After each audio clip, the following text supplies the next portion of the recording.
Welcome back, children of grade 8, for our today's English class. Today in this session, we are going to see the supplementary reader from our supplementary book, It So Happened, Chapter 7, the title of the chapter, The Open Window, written by Saki. Children, let's see about the author now. The full name of the author is Hector Hugh Munro, and he was better known by his pen name called Saki. He was a British writer and he was well known for his short story collections. That's all from the author, children. Let's see the characters of our story, The Open Window. The first character of the story is Frompton Nuttall. He is the protagonist of the story. He is the main character of the story. He suffered from nerve problem. He is recommended to the family of Mrs. Sappleton by his sister who met Sappleton in the past. The next character of our story is the antagonist of the story, who is Vera. Vera is the 15-year-old niece of Mrs. Sappleton. She is a girl described as self-possessed. This means that even though she is young, she still has good control of her actions. The next main character of the story is Mrs. Sappleton. Here in this story, Frompton Nuttall is a man who visits the lady Mrs. Sappleton and her family in the country in order to get some rest. And some other minor characters are there. The first one is Mrs. Macpherson's husband. His name is not mentioned in the story.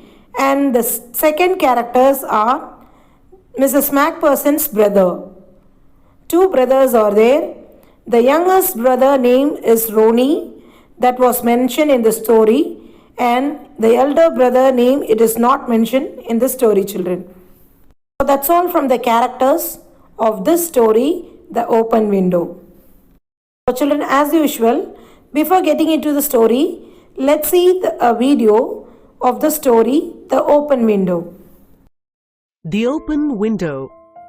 "My aunt will be down presently, Mr. Nuttall," said a very self-possessed young lady of 15. "In the meantime, you must try and put up with me." Frompton Nuttall endeavoured to say something which should duly flatter the niece of the moment without unduly discounting the aunt that was to come. Privately, he doubted more than ever whether these formal visits of a succession of total strangers would do much towards helping the nerve cure which he was supposed to be undergoing. "I know how it will be," his sister had said when he was preparing to migrate to this rural retreat. "You will bury yourself down there and not speak to a living soul, and your nerves will be worse than ever from mopping. I shall just give you letters of introduction to all the people I know there. Some of them, as far as I can remember, were quite nice." Frompton wondered whether Mrs. Sappleton, the lady to whom he was presenting one of the letters of introduction, came into the nice division. "Do you know many of the people round here?" asked the niece, when she judged that they had sufficient silent communion. "Hardly a soul," said Frompton. "My sister was staying here some 4 years ago, and she gave me letters of introduction to some of the people here." He made the last statement in a tone of distinct regret. "Then you know practically nothing about my aunt?" pursued the self-possessed young lady. "Only her name and address," admitted the caller. He was wondering whether Mrs. Sappleton was in the married or widowed state. An undefinable something about the room seemed to suggest masculine habitation. "Her great tragedy happened just 3 years ago," said the child. "That would be since your sister's time." "A tragedy?" asked Frompton. Somehow, in this restful country, spot tragedies seemed out of place. "You may wonder why we keep that window wide open on an October afternoon," said the niece, indicating a large French window that opened onto a lawn. It is quite warm for the time of the year, said Frampton. but has that window got anything to do with the tragedy? Out through that window, 3 years ago to a day, her husband and her 2 young brothers went off for their day's shooting. They never came back. In crossing the moor to their favorite shooting ground, they were all 3 engulfed in a treacherous piece of bog. It had been that dreadful wet summer, you know, and places that were safe in other years gave way suddenly without warning. Their bodies were never recovered. That was the dreadful part of it. Here the child's voice lost its self-possessed note and became falteringly human. Poor aunt always thinks that they will come back someday.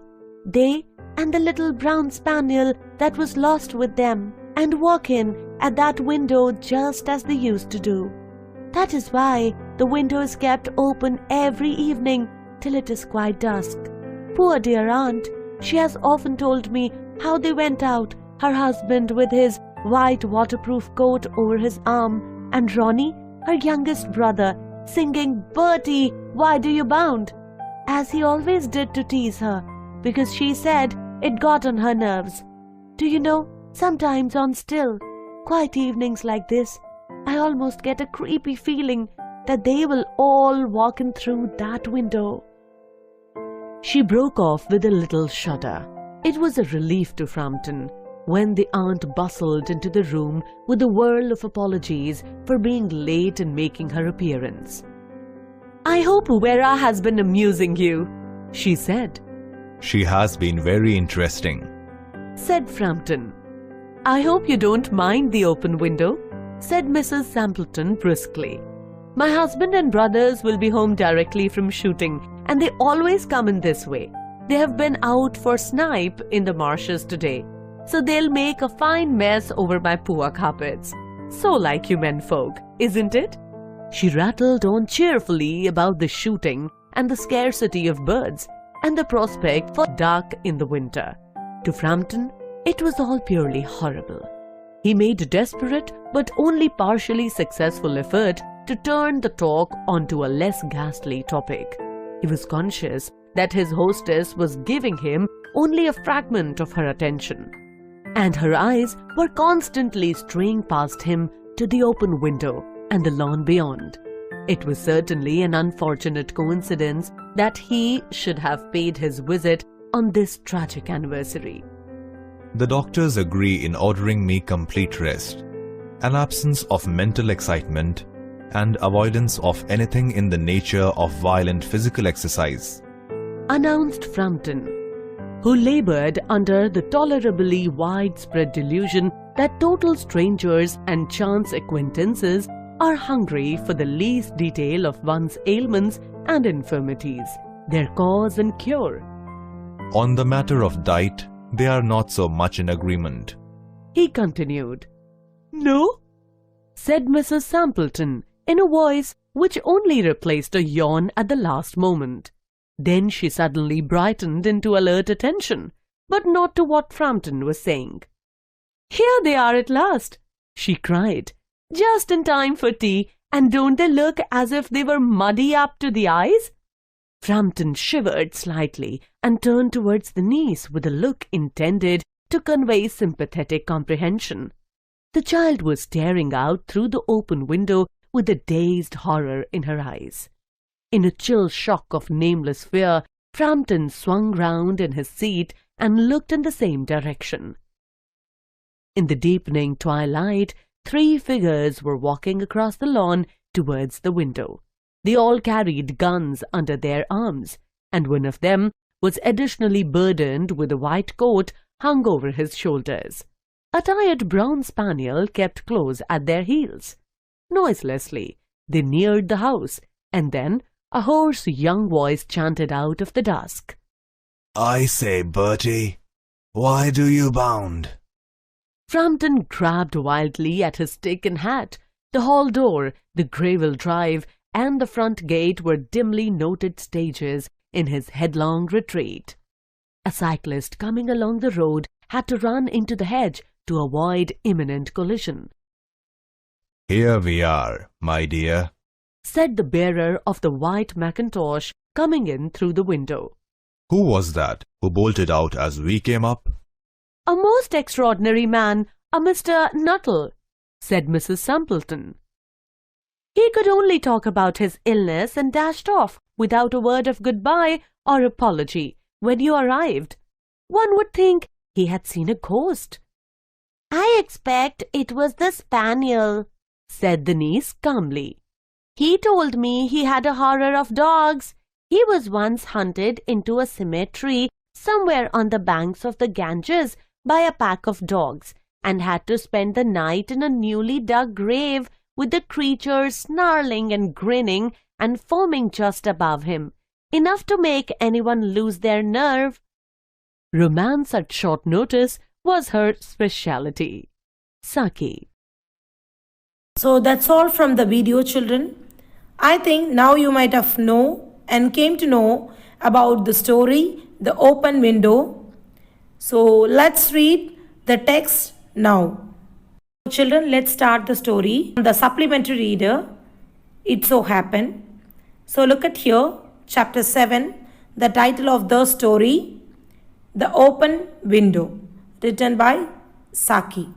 Okay, children. So take your textbook, page number 55, The Open Window, from the supplementary reader book, It So Happened. So look at here, children. First, let's see the story of the first part. So see here, Frampton Nuttall. As I told you in the character, protagonist of the story, Frampton Nuttall, has bad nerves. So he had some nerve problem. He retires to the country for cure and calls on a family friend. He retires to the country for cure and calls of a family friend. The lady being busy upstairs, her young niece refers to a family mishap with focus on the open window. So this is the gist of the first part. Let's move on to the story now. Look at the story here. My aunt, I'll read it for you. Keep your fingers and follow me, children. Keep your fingers and follow me. Page number 55, chapter 7, The Open Window. So look at the first paragraph here. My aunt will be down presently, Mr. Nuttall, said a very self-possessed young lady of 15. So here, protagonist, the character Frampton Nuttall, and the age of 15, the small young lady who is none other than Veera. Okay, children. So my aunt will be down presently. So here, Frampton Nuttall, he just came from a city to a countryside, to the countryside. He is a neighbor, so he want to visit the neighborhood house, that is Mrs. Stapleton's house, to introduce himself. So he just entered into Stapleton's house, get introduced by himself, and there he met a young lady who is our Veera, age of 15. Okay. In the meantime, you must try and put up with me. In the meantime, you must try and put up with me. So, in between, so he is telling that his aunt, Mrs. Stapleton, he is there in the upstairs. She is taking rest in the upstairs. So, here, the Veera, the young girl who is receiving Mr. Nuttall to their house, and she is giving some nice hospitality. Frampton Nuttall endeavor. So look at the second paragraph. Frampton Nuttall endeavor to say something which should duly flatter the niece of the moment without unduly discounting the aunt that was to come. Privately, he doubted more than ever whether these formal visits of a succession of total strangers would do much towards helping the nerve cure which he was supposed to be undergoing. So here Just he came from the city to the village for first time. Before him, his own sister, that is Frompton Nuttall's sister, was stayed in before 2 to 3 years. So, sister introduced some people and with their names to Frompton Nuttall to ask him to meet them to get a nice intro. There he can get some help from the neighbors. So this is what the sisters advised and gave the introduction about some people about the village. Frompton Nuttall is just visiting the village for the first time. So everyone are the strangers. The total village are the strangers. So he thought if he met the nearby neighborhood to have a good rapport with the neighborhood, so he just going to the neighbor's house, that is Mrs. Sappleton's house, and he'll just some introduction by himself, and he thought that he will get some help from the neighbors because he had affected with the nerve problem. So this is the expectation of Frompton Nuttall. So that's why he is just going to the neighbor house, that is Mrs. Sappleton's house. There he met the young girl Vera and telling that the aunt Mrs. Sappleton, she is there upstairs, soon she will reach down. Self-possessed. So what is the meaning for self-possessed here? Calm and confident. So self-possessed means calm and confident, sure of himself. Endured means tired. So Frompton Nuttall was tired to say something that should be duly flutter. So here Frompton Nuttall he was tired also that he travels so long distance. So he doesn't want to talk to Vera. So he want to meet Mrs. Sappleton only. That's what he didn't start to speak with the little girl Vera. And flutter means here which should duly flutter. Flutter means, see here, happy, make someone happy.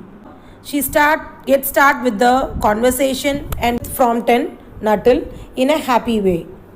Okay children, so look at the third paragraph. I know how it will be, his sister had said when he was preparing to migrate to this rural retreat. So here he is telling that I know how it will be, my sister. She gave some introduction about the people and about the village, and she was there long back. She was there in the village. You will bury herself down there and not speak to the living soul, and your nerves will be worse than ever from mopping. I shall just give you a letter of introduction. So here the sister is telling that the sister of Nuttall, she is telling that you need to take rest. If you are staying in the city, your condition will be bad. So I shall just give you letters of introduction. So here the sister of Frompton Nuttall, she is writing and giving a letter of introduction to all the people and about the people who are there.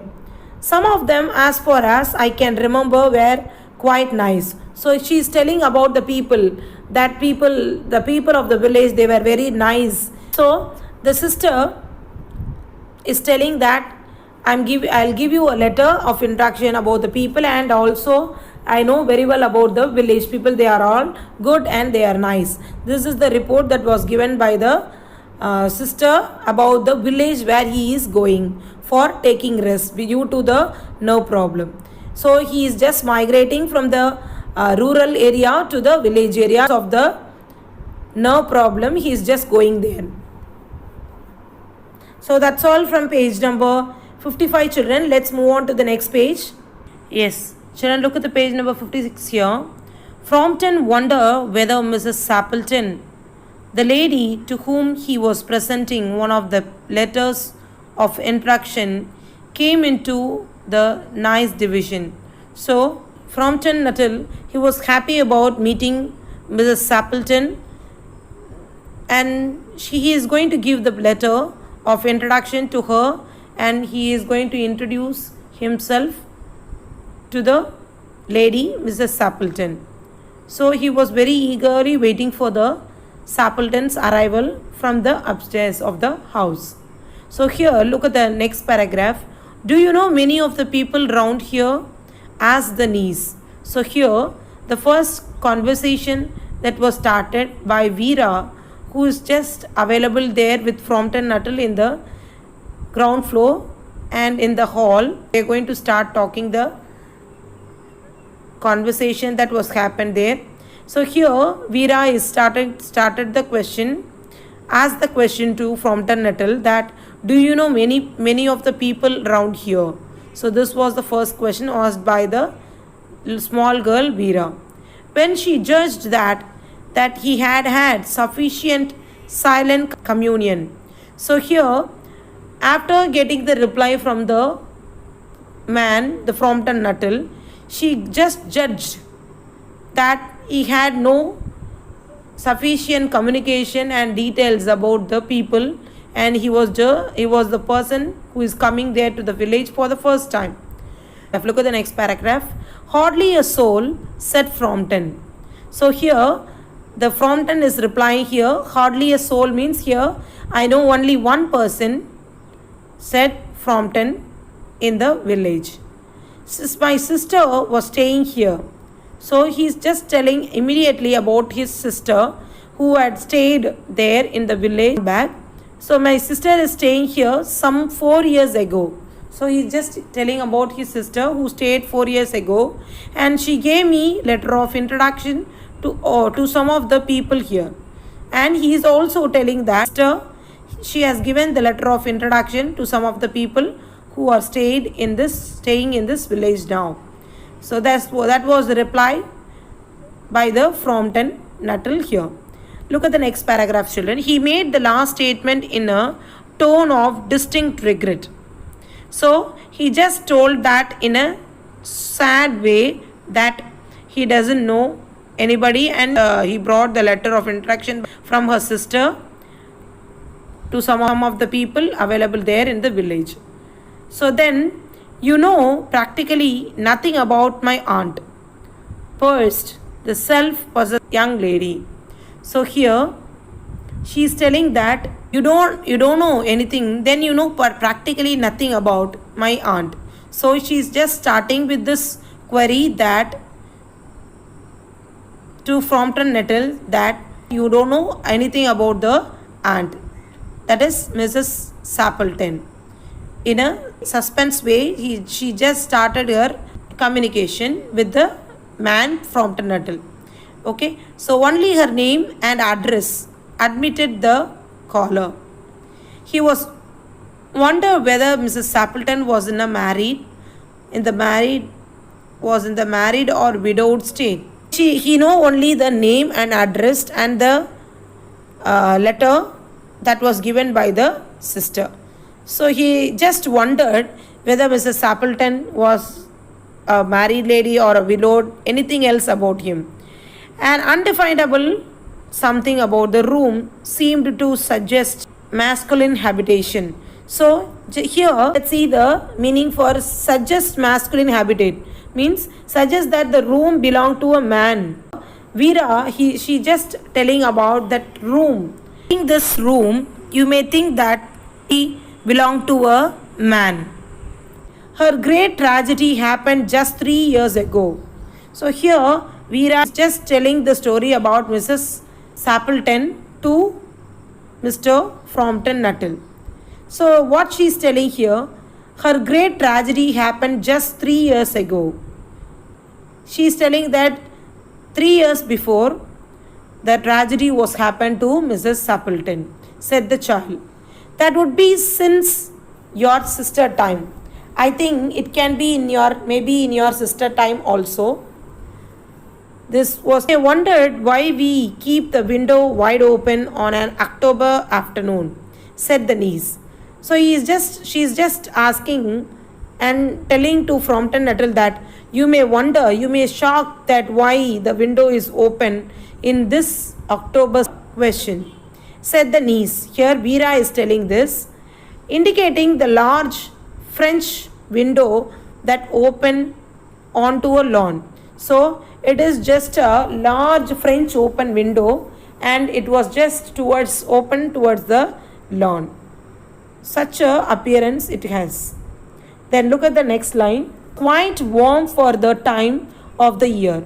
It was the quite warm for the time of the year. So to get the warm air. So as it is October month, it is too cool outside. So to get a hot wind, that is hot inside the room, that it may open. It is quite warm for that time of the year, said Frompton. So Frompton is just replying that because to get the warm, you may open the window. This was the reply. But has that window got anything to do with the tragedy? So he's here, the next question asked by Frompton, that he is just asking that, is there any reason behind this window of the tragedy? He is asking to Veera. So Frompton is asking to Veera. Out through that window, 3 years ago to a day, her husband and her two young brothers went off for their day's shooting. Shooting means hunting. Okay, children? So, before 3 years, the incident was happened through this window only, through this open window only. What was the incident? It was the incident that her husband and two of her young brothers went off to their day's hunting through this open window. They never came back. So this was the story that was told by Veera to Frompton Nuttall. What she is telling here, they never came back. So 3 years passed away, still they never came back from the hunting. In crossing the moor means grassland. So in crossing the moor, while they were crossing the moor, the grassland, or to their favorite shooting ground, to the favorite hunting place, they were all three engulfed. Engulfed means just captured in the treacherous piece of bog. Treacherous means dangerous, though it seems safe. Bog means it's a wet, spongy ground. One may sink into it.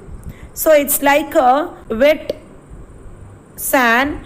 If the people get into it, they cannot come back. So it's such a dangerous wet sand. It will just pull the people inside. That is known as bog. Okay, children, what is meant by moor? Moor means it's a grassland. Then treacherous means it's a dangerous. Bog means wet, spongy ground that makes the people sink into it. Okay, if they keep the leg over it, definitely the bog will take them inside, that it will catch them inside and it will just pull it inside the bog, and even it may happen death.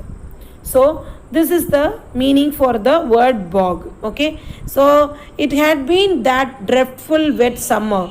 So in that wet summer, and places that were soft in the other years gave way suddenly without warning.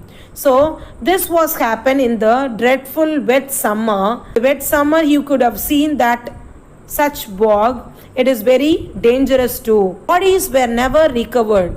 So from this bog, from that bog, the bodies means here the dead body of her husband and the two brothers were never recovered. So this was happened 3 years before. That was the dreadful part of it. Dreadful means sadful, sorrowful part of the lady Mrs. Sappleton. Here the child's voice lost its self-possessed note and become falteringly. Faltering means, what is meant by falteringly? Faltering voice means is shaky, hesitant, haltingly. So while she was speaking to the person Frompton Nuttall, the girl's voice was immediately shaken and hesitant, halted immediately. So what was the reason? Let's see from page number 57. So that's all from page number 56, children. So look at here, children.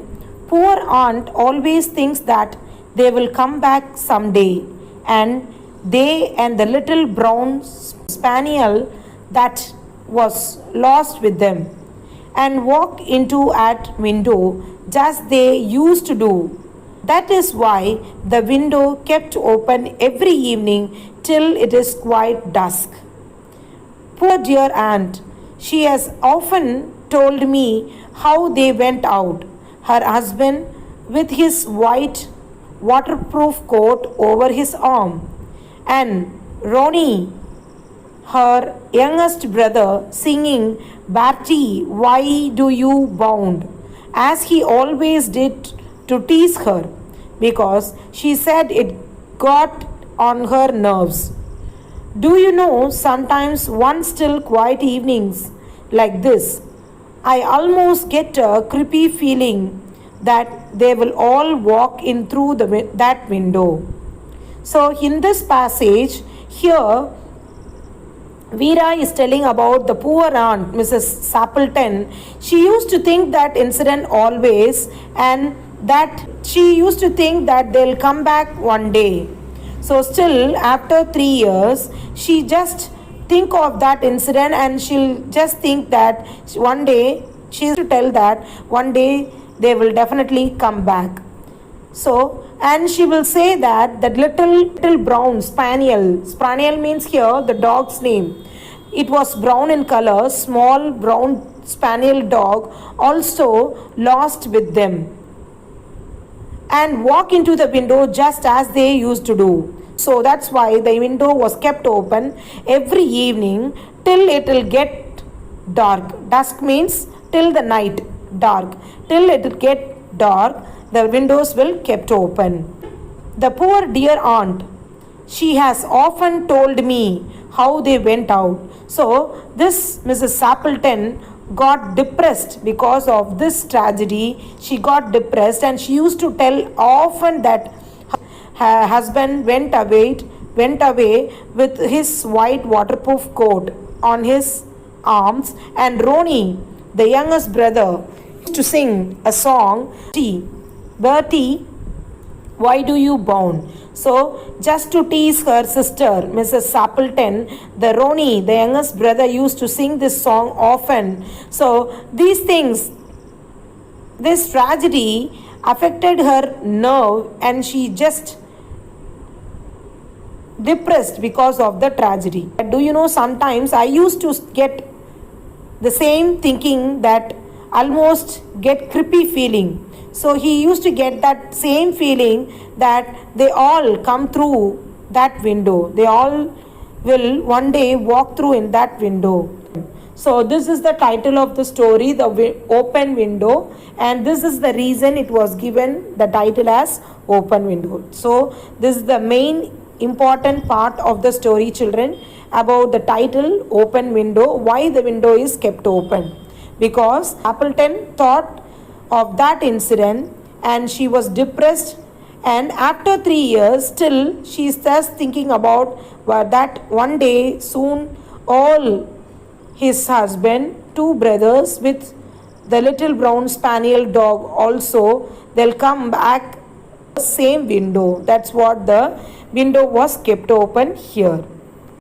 So children, let's move on to the second part of the story, the open window. Here you have the gist.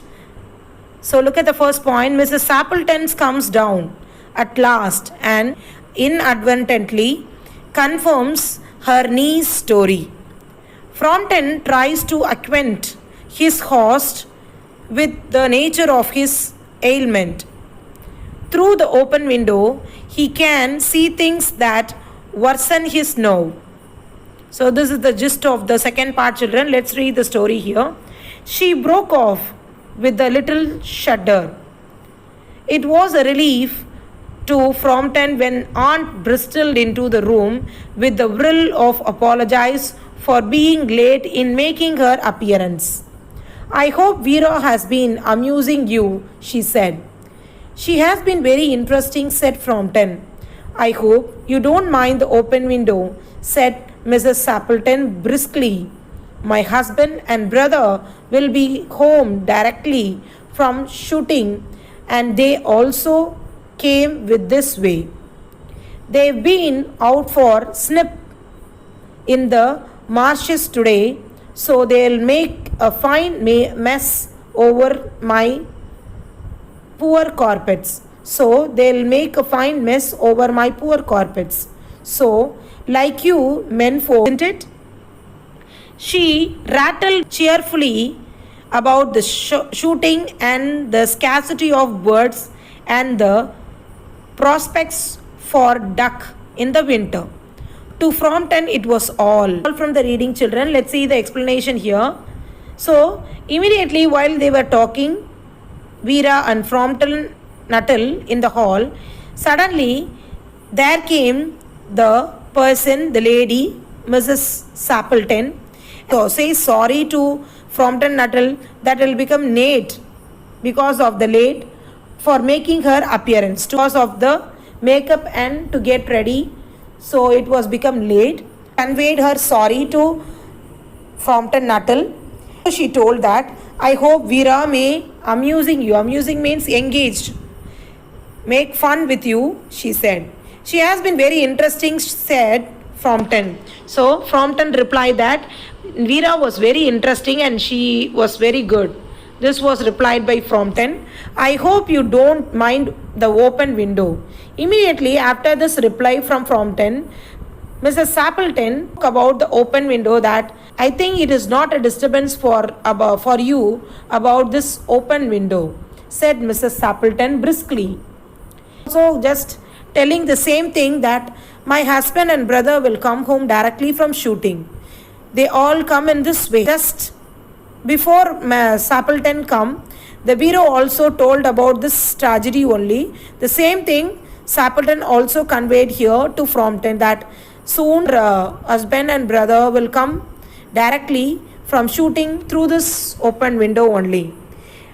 They've been out snip and the marshes today and they'll make a fine mess over my poor carpets. So when they come, definitely my poor carpets will be dirty, will become dirty. So like you, menfolk. So she's just speaking it funny, in a funny way that all your menfolk will do the same, isn't it? She's asking. She rattled on cheerfully about the shooting and scarcity of bird. Started to speak about the shooting experience and the scarcity of bird during, and it will be plenty in the winter time. The ducks will be available plenty in the winter time. So here Bristol means noisy. Talking Frompton with Vera and Frompton. Suddenly the entry of Mrs. Sappleton in a bristed into the room. Bristed means noisily into the room. Vrill of apologize. Vrill of apologize means many apologies in quick succession. Sorry. Like this. So she is just asking this same way for apologizing her for being late. Next one, snip. Snip means water bird that live in the marshes. So here she is telling that they've been out for snip. Snip means that water bird in the marshes today. Marshes means here, look at the meaning for marshes, that is the river. Rattled on. Rattle means went on. She rattled on cheerfully. She went on cheerfully. And scarcity of bird. Scarcity of bird means acute and shortage of bird and the prospect of duck in the winter.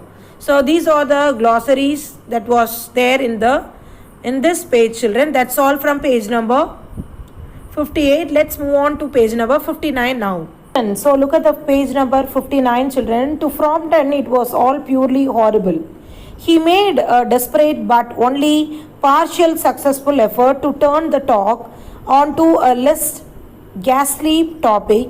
He was conscious that his hostess was giving him only a fragment of her attention, and her eyes were constantly staring past him onto the open window and the lawn behind him. It was certainly an unfortunate coincidence. That he should have paid his visit on his tragedy anniversary.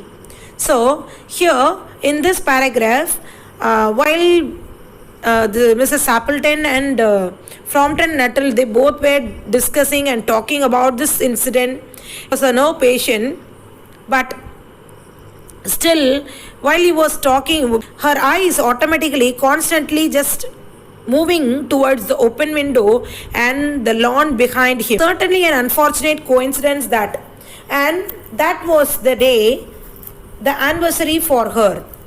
So it is the anniversary for her. Anniversary means wedding day for her. So it is a coincidence there. Frompton also available there in that incident, in that anniversary after the 3 years. So after the tragedy, after the 3 years of the tragedy, so that day where Frompton was available there at that house, in that house, it was a day 4th year of anniversary Mrs. Appleton. Okay, children. So next paragraph, the doctors agree in ordering me complete rest. So Mrs. Appleton is telling to Frompton Nuttall that the doctor ordered me to take complete rest. An absence of mental excitement and avoidance of anything in the nature of violent physical exercise, announced Frompton, who labored under the tolerably widespread delusion that total strangers and change acquaintance or for the least detail of the one's element and infirmities, their cause and cure. On the matter of diet, they are not so much in agreement, he continued. In this paragraph, Appleton is telling about her body condition and about the doctor's advice. She was mentally depressed, and even our Frompton Nuttall also, she is also a nerve patient. So she was just, delusion means false impression and belief, and element means related to health, complaints of sickness and weakness. So doctor advised that she has to take rest due to the delusion element and infirmities that was caused due to the tragedy affected her nervous system. So this is the thing that was conveyed in this paragraph. Then in the next paragraph, no, said Mrs. Appleton in a voice which once replaced a yawn at the last moment. Then she was suddenly brightened into the alert attention. So while they were just discussing about this incident, about her body condition, about her problem, suddenly brightened into alert attention. Immediately she just shocked, and she showed her expression in a shocking way, but not to what Frompton was saying. She is not at all listening to Frompton what he is saying. So while Frompton was replying this, and she was talking to Mrs. Appleton, she immediately shouted, "And here they are at last," she cried. "Just in time for tea." So same in the time of tea, they are means they represents her husband and 2 brothers are coming, she cried. Just in the same time for a tea, and don't they look as if they were muddy up to the eyes? So all they are looking in full muddy, they all covered with mud. This was captured by Mrs. Appleton in her eyes. So that's all from this page number 59, children. Let's move on to page number 60. So look at the page number 60 here. Let's continue. Frompton shivered slightly. So while she was talking with him, suddenly Mrs. Appleton stopped talking to him, and she told that, "Here they are," she cried. After seeing all these things, Frompton really shivered. Shivered means shaken, shocked slightly, and turned towards the niece. Niece means here Vera. He turned towards Vera with a look intended to convey sympathy and comprehension. Just to show the sympathy, Nuttall looking at Vera. The child was staring out through the open window with dazed horror in his eyes. Even Vera, the small 15 years young girl, also staring at the open window. Staring means constant look at the open window and dazed horror, looking horror. Horror means shocked, like a ghost, in her eyes.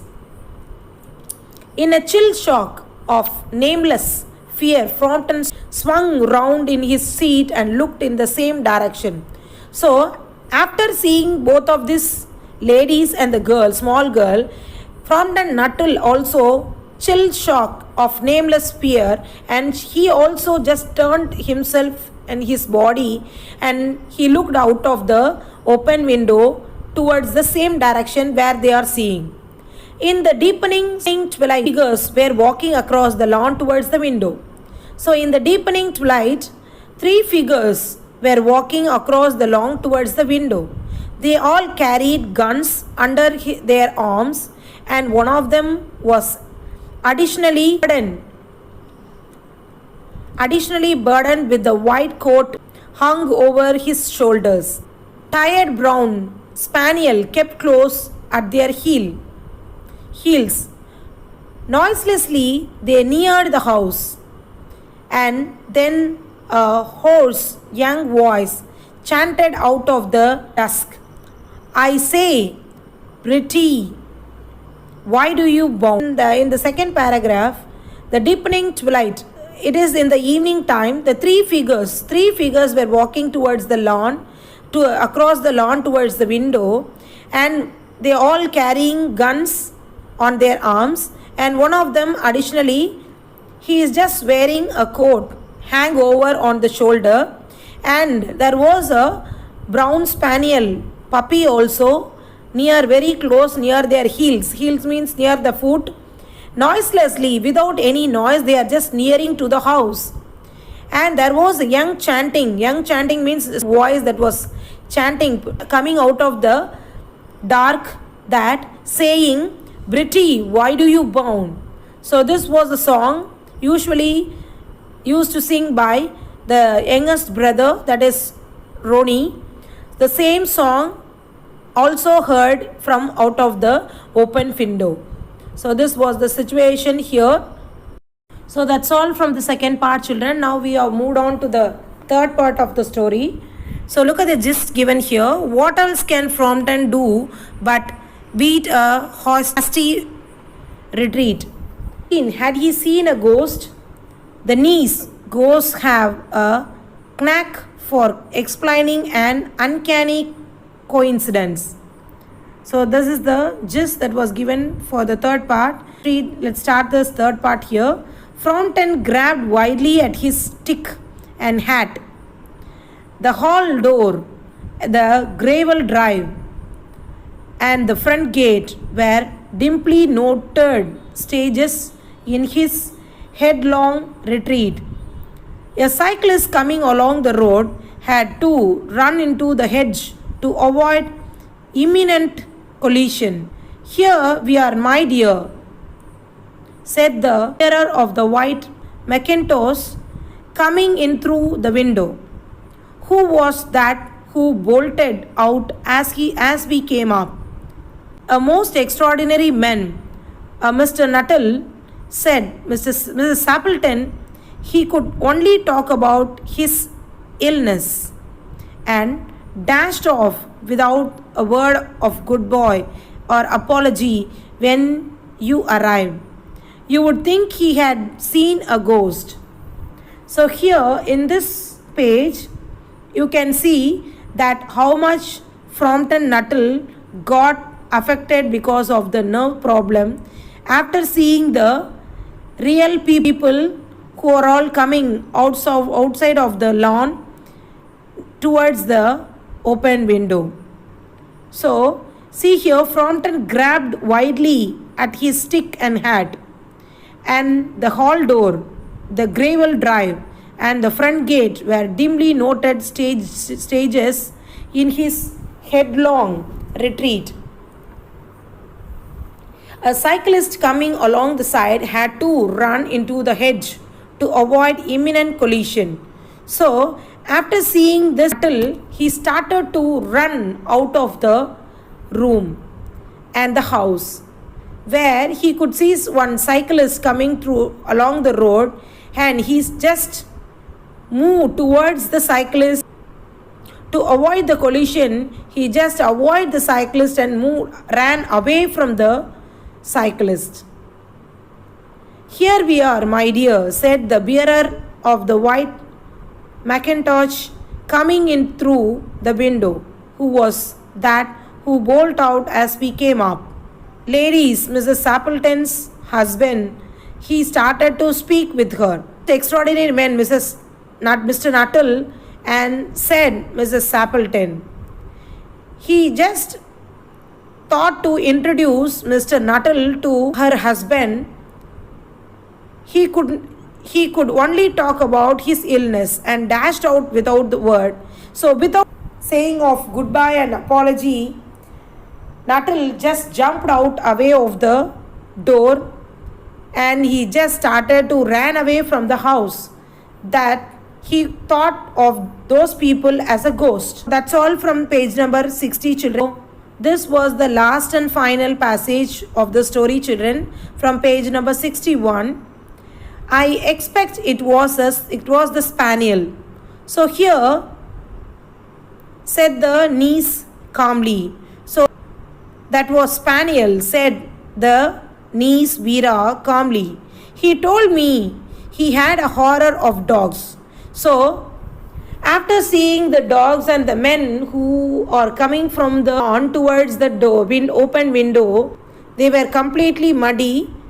After seeing this incident, Frompton Nuttall got severely and he affected with a serious nerve problem. And he just ran away from their house. Veera is telling another story that Nuttall told to Veera that he had a horror of dogs.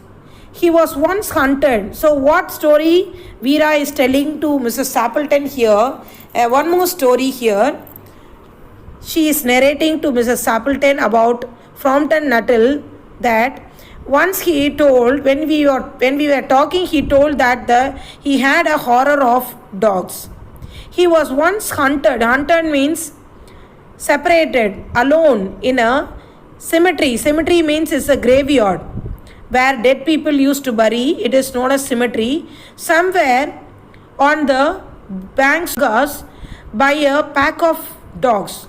So one day when he was in the cemetery, that is in the graveyard, a group of dogs, they just surrounded him near the bank of Gangas and had to spend the night in a newly dug grave with the creatures snarling and grinning and foaming just above him. So he was just escaped and he stayed there for a whole night with the dangerous pack of dogs. So that is the reason he may afraid on seeing the dog spaniel and he ran away like this. So this was the story that was given by Veera about Frompton Nuttall here. Enough to make anything lose their nerve. Romance at short notice was her speciality. So at last the main major character, our protagonist, in the climax it was totally changed to the character Veera. She was become a protagonist here. She is the only girl who narrate something horror to Frompton Nuttall, and at the same time at last after on seeing those people coming towards the open window, she narrated about Frompton Nuttall a different story, and finally she concluded with the story of Frompton Nuttall to Mrs. Sappleton, that this story came end with this nerve problem, and she told that this is the speciality of Veera. So that's all from the story. The Open Door, written by Saki, that is H.H. Munro. Children, that's all from the story, The Open Window, from our SR supplementary reader, from our supplementary book, It So Happened, chapter 7. So read the story from your storybook, It So Happened, learn the given question answers, and write the classwork neatly and send it through Teachment.